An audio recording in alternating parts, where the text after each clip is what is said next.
প্রিয় শিক্ষার্থীরা, কেমন আছো তোমরা? নিশ্চয়ই ভালো আছো। স্বাস্থ্যবিধি মেনে চলছো এবং নিজেদেরকে সুরক্ষিত রেখে চলছো। অনলাইন ক্লাসের ধারাবাহিকতায় আমি আইসিটি বিষয়ের দ্বিতীয় অধ্যায়ের উপর আজকে আলোচনা করব। তো সবাইকে স্বাগতম।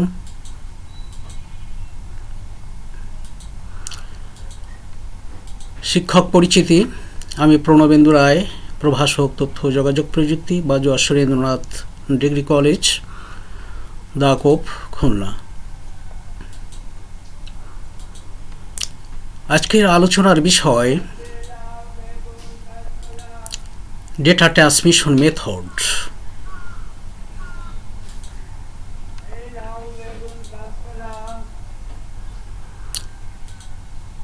ডেটা ট্রান্সমিশন বলতে ডেটা পরিবহন বা ডেটা স্থানান্তর বোঝায়, অর্থাৎ ডেটাকে এক স্থান থেকে অন্য স্থানে স্থানান্তর করাকে আমরা ডেটা ট্রান্সমিশন বলি। ডেটা ট্রান্সমিশন হওয়ার জন্য উৎস ও গন্তব্যের মধ্যে একটি সুনির্দিষ্ট পদ্ধতি থাকতে হয়। এক কম্পিউটার থেকে অন্য কম্পিউটারে ডেটা ট্রান্সমিশন হওয়ার সময় অবশ্যই দুই কম্পিউটারের মধ্যে এমন একটি সমঝোতা থাকা দরকার যাতে সিগন্যাল বিটের শুরু এবং শেষ বুঝতে পারি। অর্থাৎ ডেটা ট্রান্সমিশন করতে গেলে আমরা প্রেরক কম্পিউটার এবং প্রাপক কম্পিউটার দুই কম্পিউটারের মধ্যে একটা সমঝোতা থাকা প্রয়োজন এবং একটা সিগন্যাল বিট অর্থাৎ স্টার্ট বিট এবং স্টপ বিট, অর্থাৎ যখন ডেটা পাঠানো হচ্ছে এবং ডেটা যখন পাঠানো শেষ হচ্ছে সেই শুরু এবং শেষ সিগন্যাল বোঝার মতো অবস্থা কিন্তু থাকতে হবে ডেটা ট্রান্সমিশনের ক্ষেত্রে। আমরা ডেটা ট্রান্সমিশন মেথডকে তিনটি ভাগে ভাগ করে থাকি। একটি হচ্ছে asynchronous transmission method, synchronous transmission method এবং isochronous transmission method. Asynchronous transmission method.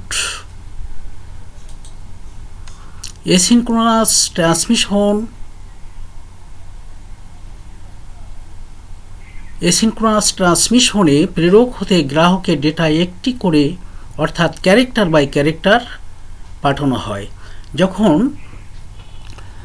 প্রেরক হতে গ্রাহকের কাছে ডেটা পাঠানো প্রয়োজন হয় তখন যখন একটি করে ক্যারেক্টার ট্রান্সমিট হয় তখন আমরা তাকে বলি অ্যাসিনক্রোনাস ট্রান্সমিশন।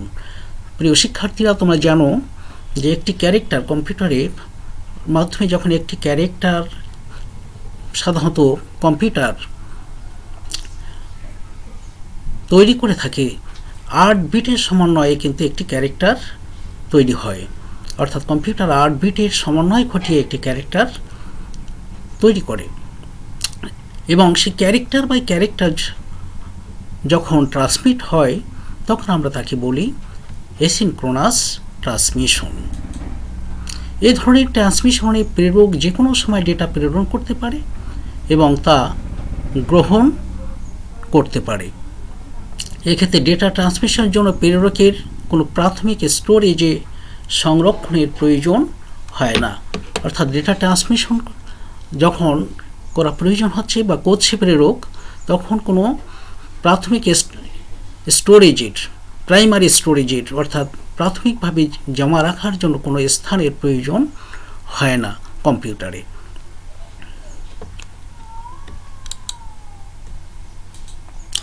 প্রতিটি ক্যারেক্টারের শুরুতে একটি স্টার্ট বিট এবং শেষে একটি স্টপ বিট পাঠানো হয়। প্রতিটি ক্যারেক্টার পাঠানোর মাঝখানের সময়ের ব্যবধান সমান হয় না, অর্থাৎ যখন একটি ক্যারেক্টার প্রেরক পাঠাচ্ছে প্রাপকের কাছে পাঠানোর মুহূর্তে একটা স্টার্ট বিট সিগন্যাল দেবে, স্টার্ট বিট অর্থাৎ পাঠানো শুরু হয়েছে, এবং পাঠানো শেষ হলে প্রাপকের কাছে পাঠানো বিট ক্যারেক্টারটা যখন পৌঁছে যাচ্ছে, ডেটাটা যখন পৌঁছে যাচ্ছে প্রাপকের কাছে তখন কিন্তু স্টপ বিট সিগন্যাল সাধারণত দিয়ে থাকে। এবং একটি ক্যারেক্টার পাঠানোর পর যখন আরেকটি ক্যারেক্টার পাঠানো হচ্ছে তখন কিন্তু মাঝখানের সময়ের ব্যবধান সমান হয় না। অর্থাৎ প্রথম এ ক্যারেক্টার পাঠানো হলো প্রাপকের কাছে, 1 সেকেন্ড পরে বি ক্যারেক্টার পাঠানো হলো প্রাপকের কাছে, এবং তৃতীয় ক্যারেক্টার সি যখন পাঠানো হচ্ছে, প্রথম 2 ক্যারেক্টারের মাঝখানে 1 সেকেন্ড সময় লেগেছিল, তৃতীয় ক্যারেক্টার যখন পাঠানো হচ্ছে 1 সেকেন্ড সময় নাও লাগতে পারে, 2 সেকেন্ডও লাগতে পারে, 3 সেকেন্ডও লাগতে পারে, তো সময়ের ব্যবধান সমান হয় না। কম্পিউটারের কিবোর্ড একটি উদাহরণ। একটি কি চাপার পর পরবর্তী কি চেপে টাইপ করার মধ্যবর্তী সময়সীমা কিন্তু অসম। একটি কি চেপে যখন একটি ক্যারেক্টার পাঠানো হচ্ছে, পরবর্তীতে আবার আরেকটি কি চেপে যখন আরেকটি ক্যারেক্টার পাঠানো হচ্ছে, তখন মধ্যবর্তী সময়সীমা কিন্তু অসম থাকে।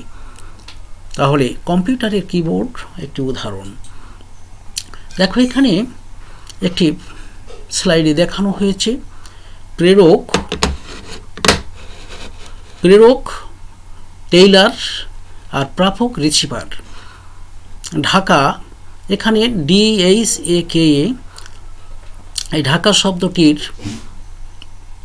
ডি একটি ক্যারেক্টার, এইচ একটি ক্যারেক্টার, কে ক্যারেক্টার কিন্তু পর্যায়ক্রমে পাঠানো হচ্ছে। এ ক্যারেক্টার প্রেরক পাঠাচ্ছে রিসিভারের কাছে, তারপরে কে পাঠাচ্ছে, তারপরে এ, অর্থাৎ পর্যায়ক্রমে এই ক্যারেক্টারগুলো প্রাপকের কাছে অর্থাৎ রিসিভারের কাছে পৌঁছাচ্ছে। কিন্তু এ, কে, এ, এইচ, ডি এই ক্যারেক্টারগুলো পর্যায়ক্রমে প্রাপকের কাছে প্রেরক পাঠাচ্ছে, কিন্তু মধ্যবর্তী সময় কিন্তু একই না হতেও পারে, একই সময় নেবে না। এক একটা ক্যারেক্টারের পাঠানোর মধ্যবর্তী সময় ভিন্ন হয় এসিনক্রোনাস ট্রান্সমিশনের ক্ষেত্রে। দেখো এখানে একটি ক্যারেক্টার মানে তোমাদেরকে বলেছি যে কম্পিউটার একটি ক্যারেক্টার তৈরি করতে গেলে 8 বিটের বিন্যাস ঘটিয়ে কিন্তু একটি ক্যারেক্টার তৈরি করে, অর্থাৎ একটা বাইট, 8 বিটে 1 বাইট। আর 1 বাইট মানে একটি ক্যারেক্টার। একটি ক্যারেক্টার তৈরি করতে গেলে কয়টা বিটের প্রয়োজন হয়? 8টি। এখানে এই বিটগুলো দেখানো হয়েছে, on 0, on on on on 0 1। এই বিটের সমন্বয়ে তৈরি হয় কিন্তু একটি ক্যারেক্টার, অর্থাৎ কম্পিউটার একটি ক্যারেক্টার তৈরি করে। এই ক্যারেক্টার যখন পাঠাচ্ছে প্রেরক হতে, যখন পাঠাচ্ছে তখন অন অর্থাৎ স্টার্ট বিট সিগন্যাল দেবে, অর্থাৎ ক্যারেক্টার পাঠানো শুরু হয়েছে। যখন প্রাপকের কাছে পৌঁছে যাবে তখন স্টপ বিট সিগন্যাল দেবে, অর্থাৎ 0 সিগন্যাল প্রয়োগ করবে। স্টপ বিট মানে 0 আর স্টার্ট বিট মানে অন এবং পৌঁছানো শেষ হলে অফ সিগন্যাল দেবে। এবং মাঝখানে এই বিটগুলো কিন্তু ক্যারেক্টার বিট। ক্যারেক্টার বিট, এই ক্যারেক্টারটা পর্যায়ক্রমে সাধারণত পাঠিয়ে থাকে। এটাকে বলা হচ্ছে, এই স্লাইডটিকে বলা হচ্ছে এসিনক্রোনাস ট্রান্সমিশন স্ট্রিম। এবার এসিনক্রোনাস ট্রান্সমিশন পদ্ধতির কিছু বৈশিষ্ট্য আমরা যে আলোচনা করেছি, সেই আলোচনার আলোকে যে বৈশিষ্ট্যগুলো আছে তা তোমরা খেয়াল করো। যে কোনো সময় প্রেরক ডেটা পাঠাতে পারে এবং প্রাপক তা গ্রহণ করতে পারে। নির্দিষ্ট কোনো সময় নেই যে এই সময়ে প্রেরক পাঠাবে এবং ওই নির্দিষ্ট সময়ের মধ্যে প্রাপক তা গ্রহণ করবে, তেমন কোনো নির্দিষ্ট সময় এখানে নির্ধারণ করার প্রয়োজন হয় না। প্রেরক স্টেশনে প্রাইমারি স্টোরেজের প্রয়োজন হয় না, অর্থাৎ ডেটাগুলোকে একটি নির্দিষ্ট জায়গায় জমা রাখার কোনো প্লেসের প্রয়োজন হয় না এই এসিনক্রোনাস ট্রান্সমিশনের ক্ষেত্রে। তুলনামূলকভাবে খরচ কম ডেটা ট্রান্সমিশনের ক্ষেত্রে বেশি উপযোগী, অর্থাৎ একটি করে যেহেতু ডেটা ট্রান্সফার হয়, ক্যারেক্টার ট্রান্সফার হয়, যে কারণে কম ডেটা ট্রান্সমিশনের ক্ষেত্রে এই পদ্ধতিটি এসিনক্রোনাস ট্রান্সমিশন পদ্ধতি অত্যন্ত উপযোগী। এর দক্ষতা ও গতি কম। যেহেতু দক্ষতা কম এবং গতি কম বলেই কিন্তু একটি করে ডেটা ট্রান্সফার হয়।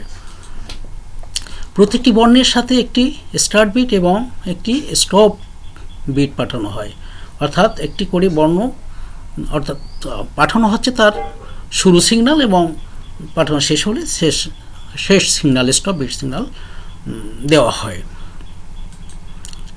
যখন ডেটা চলাচল বন্ধ থাকে তখন মাধ্যমটি অব্যবহৃত অবস্থায় পড়ে থাকে। এবার আলোচনা করব সিনক্রোনাস ট্রান্সমিশন। এই পদ্ধতিতে প্রেরক হতে গ্রাহকের অনেকগুলো বর্ণ দ্বারা গঠিত ব্লক আকারে ডেটা পাঠানো হয়। আমরা এসিনক্রোনাসে দেখছি একটি করে বর্ণ পাঠানো হয়, ক্যারেক্টার পাঠানো হয়, আর সিনক্রোনাস ট্রান্সমিশন পদ্ধতিতে একাধিক ব্লক, অর্থাৎ একটি ব্লকের মধ্যে একাধিক বর্ণ থাকবে, ব্লক আকারে যখন পাঠানো হচ্ছে তখন আমরা তাকে বলছি সিনক্রোনাস ট্রান্সমিশন। প্রথমে প্রেরক স্টেশনে ডেটাগুলিকে প্রাথমিক স্টোরেজে সংরক্ষণ করে নেওয়া হয়। তারপর ডেটাকে ক্যারেক্টারগুলো ব্লক বা প্যাকেট আকারে ভাগ করে প্রতিবারে একটি করে ব্লক বা প্যাকেট ট্রান্সমিট করা হয়। অর্থাৎ এখানে একটি ব্লকের মধ্যে একাধিক ক্যারেক্টার থাকবে, সেই ক্যারেক্টারগুলোকে একত্রে একটি ব্লক বলা হচ্ছে বা প্যাকেট বলা হচ্ছে। এই প্যাকেট বাই প্যাকেট ট্রান্সমিট হয়। তাহলে আমরা একটি করে যখন ক্যারেক্টার ট্রান্সমিট করছি আর যখন ব্লক আকারে যখন ট্রান্সমিট করছি তখন কিন্তু অনেকগুলো ক্যারেক্টার একসাথে কিন্তু প্রেরক হতে প্রাপকের কাছে পৌঁছাচ্ছে। সাধারণত কী পরিমাণ বর্ণ ক্যারেক্টার ট্রান্সমিট হয়? 80 থেকে 132টি বর্ণ নিয়ে একটি ব্লক, অর্থাৎ একটি ব্লকের ভিতরে 80টি ক্যারেক্টার থাকতে পারে, আবার 132টি ক্যারেক্টার থাকতে পারে। এই 80টি হতে 132টি বর্ণের সমন্বয়ে এক একটি ব্লক তৈরি হয় এবং প্রতিটি ব্লকের মাঝখানের সময় বিরতির সমান হয়ে থাকে। আমরা এসিনক্রোনাস ট্রান্সমিশনের ক্ষেত্রে একটি ক্যারেক্টার পাঠানোর পর দ্বিতীয় ক্যারেক্টার যখন পাঠানো হয়েছে, এই তৃতীয় ক্যারেক্টারে যখন পাঠানো হয়েছে মধ্যবর্তী সময়ের ব্যবধান কিন্তু অসম ছিল। কিন্তু সিনক্রোনাস ট্রান্সমিশনের ক্ষেত্রে ব্লক আকারে যখন ডেটা ট্রান্সমিট হচ্ছে তখন কিন্তু সময় নিচ্ছে। অর্থাৎ প্রথম ব্লক পাঠানোর পর দ্বিতীয় ব্লক পাঠানো হচ্ছে, দ্বিতীয় ব্লক এবং প্রথম ব্লকের মাঝে যে সময় থাকছে 1 সেকেন্ড করে যদি সময় নির্ধারণ করা থাকে, তাহলে প্রতিটি ব্লকের মাঝখানে 1 সেকেন্ড করে সময় সাধারণত অপচয় হয়। অর্থাৎ বিরতির সময় কিন্তু সমান সেখানে আমরা লক্ষ্য করি সিনক্রোনাস ট্রান্সমিশনের ক্ষেত্রে।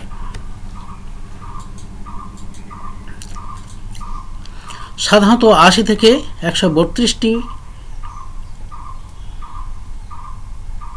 বর্ণ নিয়ে একটু আগেই যে কথাটা বলেছি পুনরায় সেই একই স্লাইড এখানে আসছে, একই কথা এখানে আসছে। আচ্ছা, উদাহরণ হিসাবে আমরা বলতে পারি mobile phone network, TV network ইত্যাদির ক্ষেত্রে এটি প্রযোজ্য। অর্থাৎ মোবাইল ফোনে যে নেটওয়ার্কে ডেটা ট্রান্সমিট হয়, টেলিভিশন নেটওয়ার্কিংয়ের ক্ষেত্রে যে ডেটা ট্রান্সমিট হয় তা হলো কিন্তু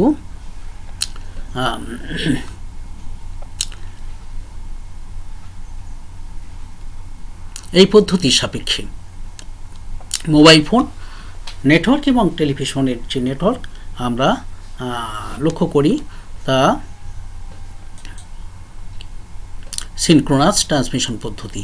এখানে তোমরা আরেকটি স্লাইড লক্ষ্য করো।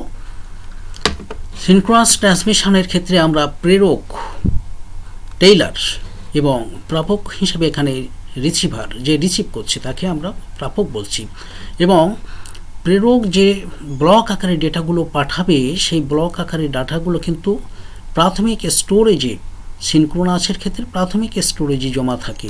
এখানে দেখানো হয়েছে সেই প্রাথমিক স্টোরেজ সেখানে জমা থাকে এবং জমা থাকার পর ব্লক আকারে কিন্তু ট্রান্সমিট করে। প্রথম ব্লক পাঠালো প্রাপকের কাছে, তারপরে দ্বিতীয় ব্লক পাঠালো প্রাপকের কাছে, ধারাবাহিকভাবে এমনিভাবে ব্লক আকারে কিন্তু প্রেরক প্রাপকের কাছে ট্রান্সমিট করে এবং মাঝখানে যে বিরতি সময় সেই বিরতি সময় কিন্তু সমান থাকে।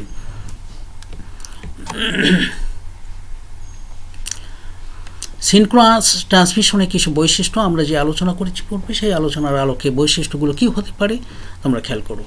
সিনক্রোনাস ট্রান্সমিশনের দক্ষতা তুলনামূলকভাবে বেশি, যেহেতু এখানে একাধিক ক্যারেক্টার একত্রে ট্রান্সমিট করে, তাহলে দক্ষতা না থাকলে কিন্তু সে ব্লক আকারে অর্থাৎ একই সাথে একাধিক ক্যারেক্টার ট্রান্সমিট করতে পারে না, এবং ট্রান্সমিশনের গতি কিন্তু অনেক বেশি। এসিনক্রোনাসের চেয়ে সিনক্রোনাসের ট্রান্সমিশনের গতি অনেক বেশি। প্রতি ক্যারেক্টারের মাঝে টাইম ইন্টারভেল বা বিরতির প্রয়োজন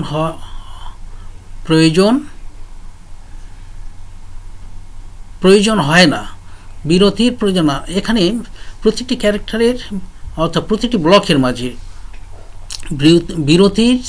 বিরতি ওখানে এই জায়গাটা বিরতির প্রয়োজন হয়, বিরতি থাকে, কিন্তু সেই বিরতিটির সময়কাল কিন্তু সমান, প্রয়োজন হয় না। এই জায়গাটা তোমরা একটু খেয়াল করে, এখানে প্রয়োজন হয় না এই কথাটা ভুলবশত এসে গেছে। প্রয়োজন বিরতির সময়কাল কিন্তু সম, অর্থাৎ একটি ব্লক যখন পাঠাচ্ছে আর একটি ব্লক যখন পাঠানো হচ্ছে তার মধ্যবর্তী, এবং তৃতীয় ব্লক পাঠানো হচ্ছে তার মধ্যবর্তী বিরতি সময়কাল সমান, এই কথাটা কিন্তু এখানে আসবে। আচ্ছা, প্রতিটি ক্যারেক্টারের শুরুতে স্টার্ট বিট এবং এন্ড বিট বা স্টপ বিটের প্রয়োজন হয় না। আমরা যেটা দেখেছি স্টার্ট বিটের সিগন্যাল দেওয়ার প্রয়োজন হয় না, এবং এন্ড বিট বা স্টপ বিটের সিগন্যাল এখানে প্রয়োজন হয় না। প্রেরক স্টেশনে একটি প্রাইমারি স্টোরেজ ডিভাইসের প্রয়োজন হয় যেখানে ব্লকগুলো জমা থাকে। তুলনামূলকভাবে এই পদ্ধতিটা একটু ব্যয়বহুল। আইসোক্রোনাস ট্রান্সমিশন, আমরা সর্বশেষ ট্রান্সমিশন হলো আইসোক্রোনাস। এটি সিনক্রোনাস ও এসিনক্রোনাস ডেটা ট্রান্সমিশনের সমন্বিত রূপ, যাকে আমরা সিনক্রোনাস ট্রান্সমিশনের উন্নত ভার্সন বলে থাকি। অর্থাৎ সিনক্রোনাস এবং এসিনক্রোনাসের সমন্বিত রূপকে আমরা কি বলছি? আইসোক্রোনাস।